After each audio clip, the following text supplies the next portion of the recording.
ہم کریں گے ہر مظلوم کی حمایت۔ السلام علیکم، میں ہوں حورین فاطمہ اور آپ دیکھ رہے ہیں حمایتی نیوز HD چینل۔ نظر ڈالتے ہیں آج کی اہم خبروں پر۔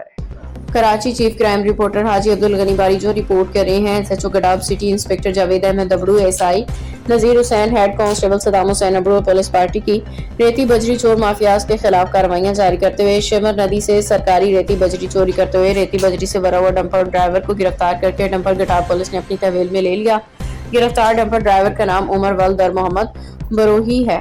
SHO Gadap city inspector Javed Ahmed Abro نے ہمارے چینل کے کراچی کے chief crime reporter Haji Abdul Ghani باریچو کو تفصیل دیتے ہوئے کہا کہ SSP ملک ڈاکٹر عبدالخالق پیرزادہ کے احکامات کے تحت ریتی بجری چور منشیات ماوا گٹکا چالیا فروشوں کے خلاف سخت کارروائیاں کر رہے ہیں۔ کوئی بھی شخص کتنا بااثر ہوگا اس عمل میں پایا گیا تو ان کے خلاف سخت کارروائی عمل میں لائی جائے گی اور ڈمپر ڈرائیور کے خلاف ریتی بجری چوری کے ایکٹ کے تحت مقدمہ درج کر کے لاک اپ کر دیا گیا ہے۔ ڈمپر کو پولیس نے تحویل میں لے کے تحقیقات شروع کر دی ہیں۔ باخبر رہیے ہر جگہ ہر وقت، جانیے ملکی و غیر ملکی حالات و واقعات یقین کے ساتھ۔